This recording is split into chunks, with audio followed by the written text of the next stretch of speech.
am delighted to welcome you to the inauguration ceremony of the exhibition Banking on World Heritage, organized by Indira Gandhi National Center for the Arts, Regional Center Pondicherry, in collaboration with the Department of Electronic Media and Mass Communication and Department of History.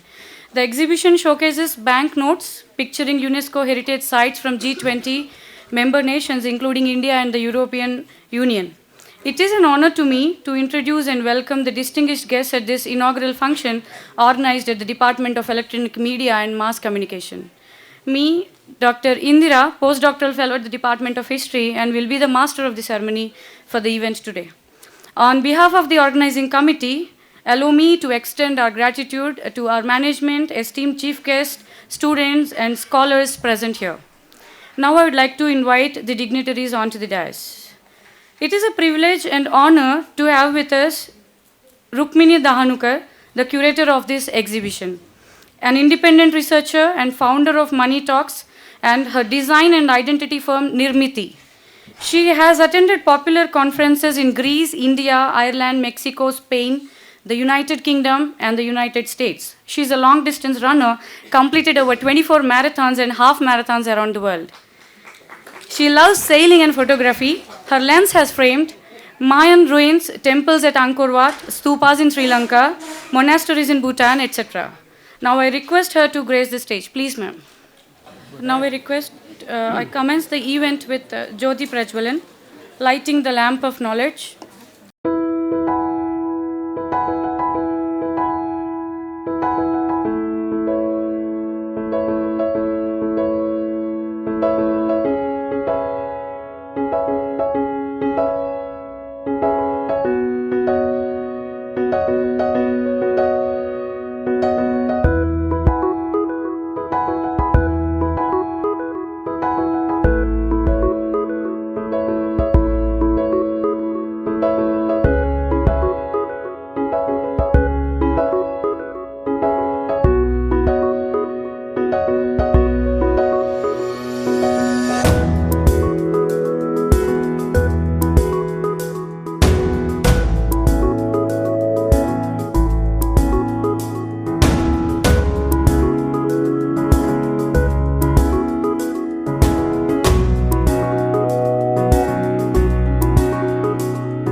Distinguished guests, professors, researchers, students, and ladies and gentlemen, vanakkam.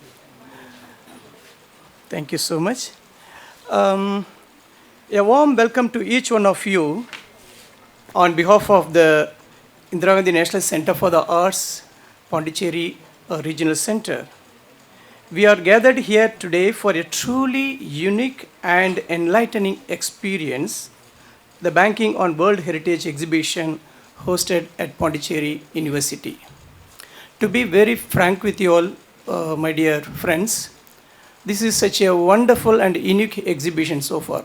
Since I'm an artist, I have exhibited so many artworks in different parts of the country, even abroad. But this exhibition and arrangement, everything is simply outstanding. So our Pondicherry Regional Center, dedicated to the convergence of diverse cultural elements, is thrilled to present this exhibition that explores the intersection of finance and cultural heritage. Today, I have the honor of introducing the creative force behind the endeavor, our esteemed curator of this exhibition, Ms. Rukmini Dahanukar ji, who has tirelessly worked to bring together this fascinating showcase. It is imperative to mention that Mrs. Rukmini ji traveled many countries and bought different countries' currency, which is very expensive than original value of the money, really. So a warm welcome to Rukmini ji and her team members, Shah, Madam, who came all the way from the Mumbai. Thank you so much, Madam, and welcome you all. Excellent. The exhibition is not just a collection of banknotes, my dear friends. It is not just a collection of banknotes. It is a testament to rich cultural tapestry that envelops our world. The banknotes on display feature UNESCO heritage sites from G20 member nations comprising 19 countries. Each note tells story not only of the historical significance of these sites, but also of the nations that have chosen to immortalize them on their currency. We are privileged to have as our chief guest Professor Malvika Dio, ma'am, Dean of the School of Management at Pondicherry University. Her presence reflects the interdisciplinary nature of the exhibition, showcasing how the worlds of finance and cultural heritage can intersect and enrich each other. A warm welcome, Madam Professor Malvika ji. Thank you so much. Adding to our distinguished panel is our guest of honor, Dr. Radhika Khanna, Head of the Department of Electronic Media and Mass Communication. Dr. Khanna brings a unique perspective of the exhibition really, is highlighting the role of modern media in portraying and preserving the cultural wealth. And the way how she is supporting this event is really outstanding and is very friendly, I could say that. Thank you so much, madam, and warm welcome. Thank you. At the helm of coordinating this intricate web of ideas is Professor Chandramouli ji from the Department History. His dedication, passion, thank you so much, sir, and you are also welcome for this exhibition. The very essence of this exhibition lies its purpose to encourage each one of us to acknowledge the significance of paper currency, not just as means of exchange, but as a repository of our shared heritage. In an age dominated by digital transactions, the tangible nature of banknotes becomes a bridge that connects us to our past, fostering a sense of cultural continuity. In this juncture, I would like to point out one information.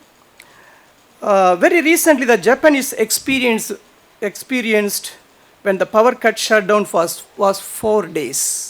Is the reason it happens, because it happens due to earthquake. People suffered a lot without cash when digiting money could not be used. Several people were unable to buy food and groceries for 2 days. I think in this exhibition, through this exhibition, though we are completely digitalized, we need to be very cautious in kind of such a situation. Yes, we are in digital world, but at the same time, it is important to think about use the original currency at least minimum 30%, so that everyone will benefit from various situations. And this exhibition, I'm sure you'll get different opinion about our currency, different countries' currencies. At the same time, please try to take a look very deeply or closely the artifacts which was printed on the currency. So, dear friends and students, once again, I would like to welcome you all. As you navigate through the exhibition, let the banknotes guides you through a journey of discovery, promoting reflections on the interplay between finance and cultural preservation. Thank you, and I hope you enjoy this enlightening experience. Thank you so much. Thank you so much, sir. As you said, I sometimes forget my password whenever I go to the ATM because I've been using digital currency all the time. I don't remember the ATM password at all. So I have a task for the students. As the students of history, you all know how currency and barter system, exchange systems and all are there. And I would like to ask a question. You just think about, for the answer and let me know later. The study of coins is known as? Very good. Now there is a study about the bank notes or bank currency. I want you people to tell that if you know. Otherwise, please think and let me know. End of this session, I'll let you know. Study of bank currency and bank notes, right? So now I request our guest of honor, today's chief guest, Professor Malvika Dev, Dean, School of Management, Pondicherry University. A very good morning to all present here. The honored guests on the dais, the initiator of this unique exhibition, Madam Rukmini, who is the curator of this exhibition, as well as the facilitator of this exhibition, who has brought this, is Dr. J. Gopal, Regional Director of Indira Gandhi National Center of Arts. The two pillars of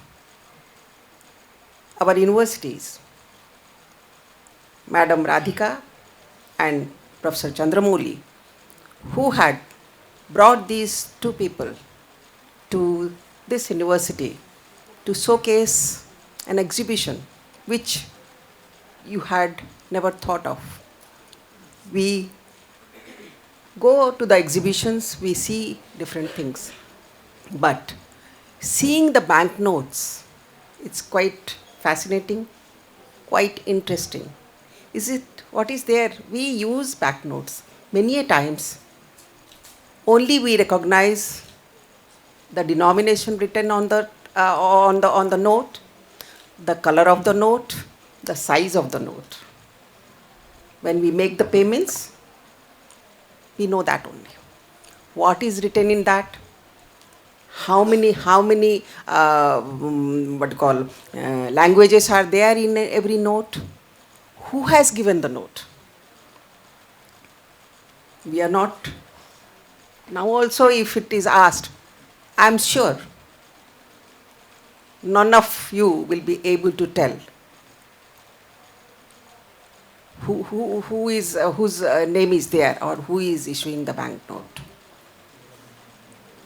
Because the banknote has been used just for as a means of payment. We need something to make payment. Earlier the payments were through barter system, through the goods, but it was not easy. And when the exchange was confined to a small region, okay, it was functioning. When it expanded, it was not possible. Then gold, because there was no communication, nobody was knowing what is happening in the neighboring places because communication was not there. So they were not knowing what was the way of say exchange and what was the means of exchange there. So a common exchange has to be thought of. So gold and the precious metals came into force so that at least people may not be recognizing or honoring the way we are making the payments, but at least gold and silver and the precious metals can be used. But as the exchange started expanding, that was also not enough. Carrying gold and making payments here and there was not possible. Taking precious stones or precious metals to have to exchange, to purchase or to sell your things, it was not possible. As very nicely Madam Indira has coined her thing as money talks. Yes, money talks. Because money as an exchange, it has got a big history. It has developed quite long. Now, in the era of digital currency, in the era of cryptocurrency, maybe you people know a bit of the currency what we were there earlier. Now might be the next generation may not be knowing, is there any need for a currency? Just you enter the amount and it is paid, it is received. That's all. Now, after some time, I presume that people will forget about the banks. People won't know what is a bank. Like nowadays, the children from cities, they think that milk comes by the gwala or in the packets. It is sold in the packets. But where from milk comes? The cow, they do not have idea about the cow. They have idea about the milk. They need milk. Milk comes in packets and they get the milks. If those who are getting milks in packets, they'll tell that the seller is giving the milk. And if the milkman brings the milk, now milkmans also are not bringing the milk. They deposit the milk packets in some places and it is being sold. The day has come like that. So I am sure that people will forget that there was a means of exchange in form of paper. Why paper currency came? Okay, gold and silver was there, but paper currency, why it came? Because earlier people were not communicating with each other, and that should be some means of exchange which should be light, which should be easy to handle. Hence, paper currency came. But paper currency had lot of problems also. Mutilation, carrying it and creating fake currency because it was cheap. Fake currency, fake this thing, that also came. And if during demonetization you have heard that to curb the fake currency, we wanted to ban or we want to say disown the paper currency. With digital currency and cryptocurrency all over throughout the world, definitely the paper currency is going to be a heritage once upon a time. But what actually the currency speak? What is the things that has gone behind? Nobody will know unless such type of people are there who want to bring those currency, and it is not to show the currency. Seeing currency is not a big thing. You forget and you will not remember that what are the currency, what are the denomination. After seeing you will forget. But what those monies speak. Earlier the king and queen's photographs were there in the currency. Later on different countries, what you call, even in Indian currency we had Mahatma Gandhi's photo.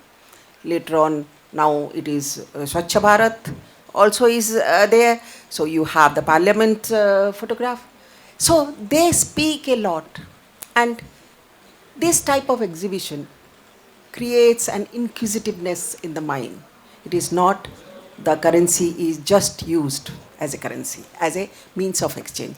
It has got a history, it carries a history, and how it has developed, why it has developed, what had happened, and all those things also are spoken by the currency. And Madam, just before I was hearing to Madam Indra, she was telling that during G20, this exhibition was presented, and the G20 delegates, they saw it. But see, it was quite unique that instead of showcasing only India, the whole G20 currencies were being showcased. And Madam has brought all the currency. See, okay, we have seen all Indian currency. Of course, many people would not have seen. Those who have interest, now they can Google and they can see some currencies, photographs and all those things. But showing the currencies of different countries to all the G20 people, it was not confined, it was not meant for only them. It is meant for everybody. So now you have got a unique opportunity. Rather, not you, we have got in Pondicherry University an unique opportunity to see those notes, see what they speak, because the person who understands how the notes speak, and she is there with us to tell us how these money speak. Let us enjoy. It is not only just a feast for eyes, it is also what you call a stimulation to your mind, that how these money have evolved, how the notes have evolved. And just now I was telling that she was telling that if full thing becomes electronic money, e-money, everything becomes digital, there will not be need for all these notes. And people now feel that carrying note is a burden, carrying note is risk. But many a times having the note is safe, because you can manage all the times. You need not have to depend on either the internet, nor the electricity, nor the place. So there is a uniqueness of the notes, bank notes. So hence, we should also feel that all the times you should not have a feeling of exchanging through the electronics or e-payment. Sometimes try to make payments by notes, getting back some changes, giving some notes. That is also thrill. You count how much you got back, how much. That is a thrill, because you check whether the right amount you have got back or not, how much you paid, how much balance. And really dealing with the say paper money also has got a unique feeling. Now when you are paying through the e-payments, you do not know how much you paid. You do not have a limit. Once it is over, then only you panic, everything is over. But when we had come through that. Our generation we have gone through all. So now, when you have an amount of money, and how much has been spent, how much remains, what you should do, how your expenditure has to be curtailed or has to be managed, that the notes speak, that the notes indicate. Now, when you do not know how much you are paying, you keep on paying and you keep on using, and one fine moment you know that it is over. But that was not there with the money, or that was not there with the currency. So try to use both. Don't do away with the paper currency. Thank you very much. Thank you for inviting me here, and really it is quite thrilling to be with you and be a part of this exhibition. Thank you very much. Thank you so much, ma'am. As madam rightly said, with the digital currency and cryptocurrency, paper currency will become heritage. So as Gopal sir suggested, we should use 30% of paper currency in our daily life. And I know the students sitting here carry currency for the canteen, right? Our signals and all, there is no signals, and I have to pay in money, in cash. So I wish you people continue the same. You don't have to learn it again. So now I request today's guest of honor, Dr. Radhika Khanna, Head, Department of Electronic Media and Mass Communication. A very good morning to all of you, and we are sorry for this inconvenience of the air conditioning not working, but that's life. Some things work, some don't. Sometimes money works, sometimes money doesn't work. Sometimes your ATMs work and they don't work. And you all must have gone through some moments in your life when you wanted something very bad and it didn't go the way you wanted. So that's life. But what we're talking about today, and I don't want to come in the way of Dr. Rukmini addressing you, because she is the guest of honor actually, and not I. I am one of the hosts and I am a part of the organizing team. So really it's she who has come from Mumbai and who has her understanding. See, she's a curator. And as a curator, there's a sensibility and there's an understanding when you put things together, why and how do you put things together? So I'm very keen to hear her experience about curating money talks and of bringing in money as a cultural artifact. Usually we look at money like Professor Malabika Dio rightly said, we look at it as a it's a thing of utility. Money is a thing of utility and it has an exchange value. With a certain currency, you can buy something in exchange of that money. And usually we don't really look at the currency in our hands, be it a banknote or a coin, to look what is on it. But I have always been very curious and I always flip the coin and I always look what is it behind the coin. I have a curiosity. And I wanted to share about 3-4, I did some research to stand here and speak in front of you. So that I could share something. Now, for example, I don't want to repeat what Professor Gopal has already said, Dr. Gopal and Professor Dio, that how even though money is for exchanging values and goods and services through that utilitarian kind of instrument, but it also can represent our art and culture. And so I did some research, and so we have a 100 rupee note which has behind it the Rani Ki Vav, a designed stepwell in Gujarat, which shows India's architectural brilliance. And then we have a 50 rupee note in India, which shows a UNESCO World Heritage Site, which is the stone chariot in Hampi, which illustrates India's historical and architectural significance. Similarly, there's another 10 rupees banknote, which on the front side we have Mahatma Gandhi. But on the back side, we have the Konark temple, the Sun temple in Odisha, exemplifying India's ancient temple architecture.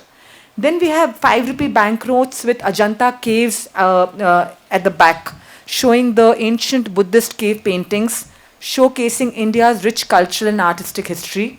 We also have a 20 rupees banknote of Ellora caves, which features the Ellora caves representing India's ancient rock-cut architecture. Now, I'm just sharing a few examples to ask all of you, how many of you have, just raise your hands, how many of you have noticed these on the notes you've used, on the 20, 20, 50? Raise your hands nicely. Good. So you have seen these, right? Wonderful. So you have curiosity, you turn the note around, you want to see what's on that note. And I think as a person who's in the system of knowledge, we should be curious about the world around us. Now, even that piece of paper that helps us to buy certain things, because there is something on that paper, it's not a blank, a grid with you have these in the stores when you go today, you have these grids and you scan them and then you can buy a product and you can leave. Maybe one day currency will become like that. It'll have no art, no culture, no design, nothing. It'll just be grids, maybe 30, 40 years from now. You'll have AI come in, and with the AI you can create something. Who knows where the world is going to? But we are at the crossroads right now where the tradition and modernity both are happening. Tradition, that like ma'am explained, the evolution of currency, that how earlier they used stones and precious metals like silver and gold. It was cumbersome. And then this is light, can be easily be carried. And if it's really, really torn, you can go to a bank and deposit and, they would give you back. It happens. But now the thing here is that we are looking at the currency as a cultural artifact. How these banknotes also tell us or show us a little bit about what is happening around us. And when I was traveling last year in Europe, I collected a lot of coins and I got back notes and coins. And I didn't spend them because I wanted to keep them with me as a souvenir. I wanted to hold on to these, there is this a monument here or there is an artifact here. And I look at it and enjoy it. Like we enjoy a piece of art for the joy that art gives us, even those designs or those cultural representations behind those banknotes, for somebody who's interested, can whet your desire for looking at another culture, another way of living and what they value. So if anybody comes to India, they get to know about the Konark temple through the currency note, or the Ellora caves, or the Ajanta caves. Likewise, when I traveled to Europe, I discovered a lot about Europe through their currency notes. So it's just about looking at things that we have around us, the artifacts, the material objects and artifacts and see how they're doing more than just following a function that they are created for. At this point, I welcome everybody here, and I hope that you will engage with the exhibition. It's going to be here till 22nd December, so you have enough time to go around, look at it, and think about what's happening. And I'm very happy that the Department of Electronic Media and Mass Communication was given this opportunity to host the exhibition. Thank you very much. Now we have Dr. Rukmini Dahanukar, the curator of the exhibition. Before inviting her to talk, as I have gone through ma'am's web page and I was learning about her, how to address her and how to talk about her. And immediately I got a regret what I have done with my past. Like I haven't done anything. Like she's a sailor, photographer, a person who travels all around, but she got time for everything she can. She did everything she can. So see the woman power sitting on the stage. All the girls here, please get inspired. So this is what women can do. You can see women power here. Please get inspired. Whenever you're lacking inspiration and motivation, people like ma'ams, they'll come in front of you, they'll stand in front of you, and they'll motivate you for at least one or two from you and me will be motivated. That is the main their success. That is their success. Thank you so much, ma'am. Please. Thank you, ma'am. So firstly, I want to thank you, but before I start, ma'am, there's one brave man who's sitting next to three women. So even he needs an applause. Because we can stand together now hand in hand equally. And that, I think, the balance of energy works best. But I'd like to first start by saying thank you everyone for being here. Thank you to the Indira Gandhi National Center for Arts for hosting and taking this exhibition ahead. Thank you to the Pondicherry University for actually hosting it, putting it up and presenting it and allowing me to actually showcase it and present it to all of you. And thank you to all of you who are here, who have sat here with the fan and not the air conditioning and patiently waited for all of us to finish our talks. So, it's actually an irony because firstly, I am not yet a doctor, I am not yet a PhD. I have 2 master's degrees to my name. And irony because my first master's is actually an MBA in marketing management, and I have the dean here who is from the management school. My second master's is an MA in communications. Again, I have the head here. So it's actually, I feel some things in life are already pre-decided. And I'm sitting here with both of them next to me. And both these fields are where I have got my 2 master's degrees from. So that's actually, I think, that is some kind of divine, influence or justice or whatever you may call it. So I'd like to actually, I don't want to make it boring. I had a few questions and Dr. Radhika stole that thing from me because I wanted to ask some of you what is on the 100 rupees or what is on which note. But, it doesn't matter. I'm glad you touched upon it. There's a lot of people who I meet who say, all of my friends who did their MBA with me who say, Arey, you're the only person who looks at what's on the money. We are out here trying to make the money and collect it. So I'm like, okay, I've, been blessed, I guess, to see another side of this artifact. So, again, sorry, thank you. I know even she made a mistake in my name, but this is not quid pro quo, I just forgot. But Dr. Malvika touched upon the journey of money. So it's very interesting because, money moved from different materials. But what makes the banknote and the coin very interesting, and especially for communication students, is it is the first form of money on which there was some kind of information put. Before that, it was gold, it was by weight. Before that, it was commodity money, again, rice, or whatever it was by weight.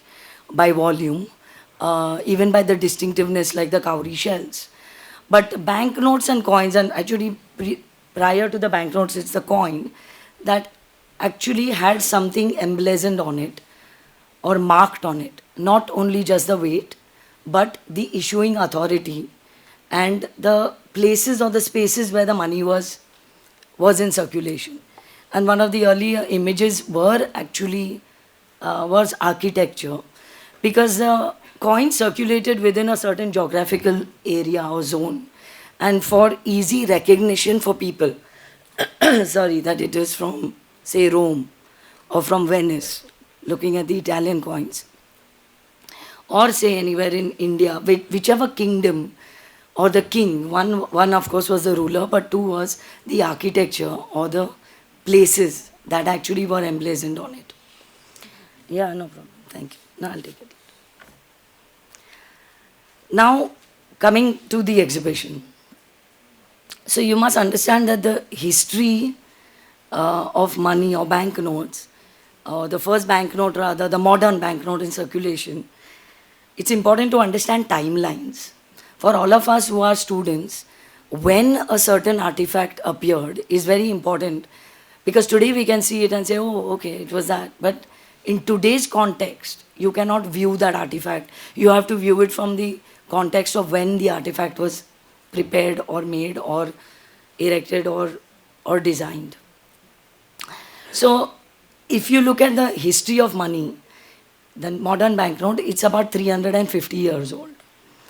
If you look at the actual documentation of heritage sites, which is UNESCO as an international body looking at this, that is a 50-year-old history. And if you look at the G20 history, it's more recent of about 30, 40 years old.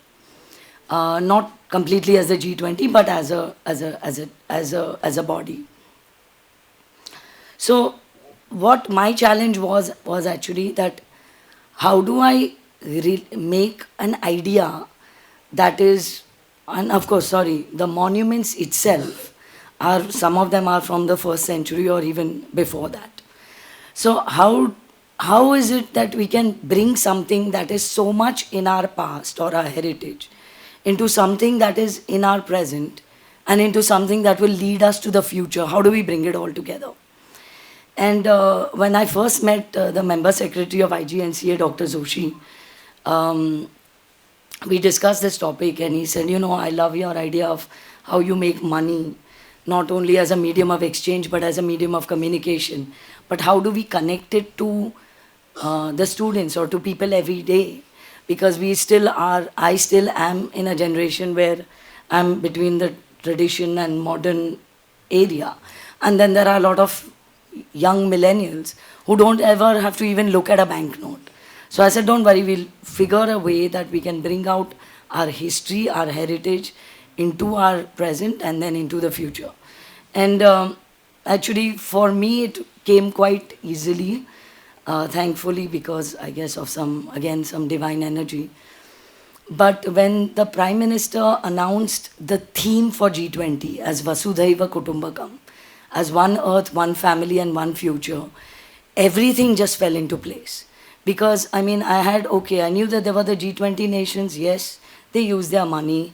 I had UNESCO or the heritage, yes, that is also there. And the whole idea of inclusion, of how India is now leading a pathway, not only with India, but taking everyone together to the future. And the theme also suggests that. And I said, wow, this is a perfect opportunity or platform, because this exhibition was first hosted in New Delhi as part of the G20 exhibits. And I said, wow, what a wonderful opportunity for us not only to showcase India, but to take everybody along with us on an equal and inclusive platform. And so that was actually the starting point or the stem of the exhibition, where I got the idea. And so fortunately for me, all the G20 nations, including the 19 nations and the European Union, had at some point or the other illustrated a UNESCO heritage site on their banknotes. Thank God for that. But I mean, if you look at it, yes, that is the heritage of that country. That is something that has stood there. If you look at, say now, I will take any one of these examples. Say, let's go with Japan, with Mount Fuji. Now, the heritage, let me also come to one more thing. Heritage is not only the built heritage, but also the natural heritage. And UNESCO has actually made a really nice mandate by bringing together not only cultural, which is built heritage, natural heritage, which is like, Mount Fuji or the Iguazu waterfalls, but also a mixed heritage like the Kanchenjunga National Park is a mixed heritage. How is it mixed? It's got people actually living on a natural site that offers not only natural beauty but even medicinal herbs and water and all the other natural resources that we enjoy, the flora, the fauna, and also that because there is a whole group of indigenous people living on the mountain and interacting with that culture, they are created a kind of a microcosm or an ecosystem of both the heritages. Yeah, because we cannot just say, okay, we are, the humans, so we have a built heritage, we have a natural heritage. It is not independent, it is interrelated. And so luckily fortunately, UNESCO had the sensitivity to bring forth these points and actually generate a list of, as of date, about 1,200 sites like this from around the world. Now, what I found fascinating is I also did a research on how many heritage sites are showcased on the banknotes. And the figure was something across the world, not only G20 nations, was almost 400 odd were showcased on the banknotes, not only on one banknote, but a series or whatever. So which means that about 25% of the heritage has already been showcased on money. And that I think is amazing. And that is the banknote, not only the coins. Coins must be having a lot more.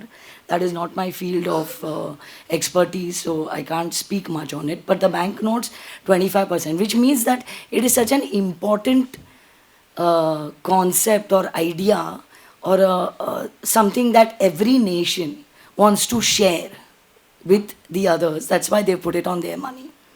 Now coming to the G20 nations, yes, all of them are have the sites, and you will see them as you go through the gallery, that I've curated it in such a way that when you enter the first room, it's I went geographically because sometimes heritage sites are easy to identify geographically. So the first room is more on Asia, and you walk through a semicircular corridor, and that's the Indian gallery. And then you come into the other room, that's the Americas, North and South, and Australia and South America. And then you walk out through the straight corridor or gallery, and that is all the European Union nations. Just because it's sometimes easy to identify spaces from geography rather than, alphabetically or chronologically. Now, another thing I want you to keep in mind is when you observe it, like I think Dr. Radhika, you mentioned it, right? That do not only look at it as a visual treat, I think. Look at it also as some kind of, communication or information dissemination. Now, I've done an extensive study on UNESCO sites and banknotes. You can only see part of it by the exhibition here. But the idea is that there are some heritage sites which were, obviously they existed long before, but they got the recognition from UNESCO sometimes much after they came on the banknote. So the nations were proud of that heritage even before. Some of them happened during, when the certification happened, they brought it on a banknote. And some of them happened that the certification happened and then they came on the banknote. So I made sure I have marked that information on all of the panels. That when there was the certification, and of course you know the date of the banknote, so you can compare that and study it, which means that it's not only something about the past, it is something in the present, and it's something that nations or our world as one would like to showcase to the future. Yeah. So look at all of that also. And of course, I always, in most conferences, I have, I have got most people's attention because my presentation has a very big banknote. And whenever I show money, everybody suddenly gets up and is very interested. It's a natural thing. So I think you will enjoy just the size of each banknote. And because there are a lot of details on it and you may not see it otherwise, but just because of the size and the scale and a little bit of my explanation, you'll be able to appreciate all of this. So I think we're well in time. I can speak like this not for hours, maybe for days, without taking even a water break. Because I'm a marathoner, I can go a long distance. But I would like to stop here and just ask you all to appreciate money just not as a medium of exchange, but also as a medium of communication. Because it, and also actually a medium of reflection. Because it is a human artifact that we all enjoy and use, but the images on it also are something that are familiar to us and that we can learn both ways. So just walk around and enjoy the exhibition. Yeah, and thank you for your attention. I'm very happy and glad that everybody went to the G20 summit and saw the paper currency, and paper currency came to our university, for you all. So I wish everybody, please bring your friends and all the other people from different departments to the exhibition, which runs from 1st of December to 22nd of December. Now, I would like to invite Dr. J. Gopal, Regional Director, for his vote of thanks. But before that, he's sitting there and observing like everybody, and he got a picture in his mind. I hope his next project in his painting would be woman power. Last time I saw him painting about tantric religion. Now he is working on spirituality. Next project would be about, sir, include me also in this. One line, one stroke for me, sir. Thank you so much, sir. Please come. Sir. I would like to extend our immense gratitude to all the participants and all our dignitaries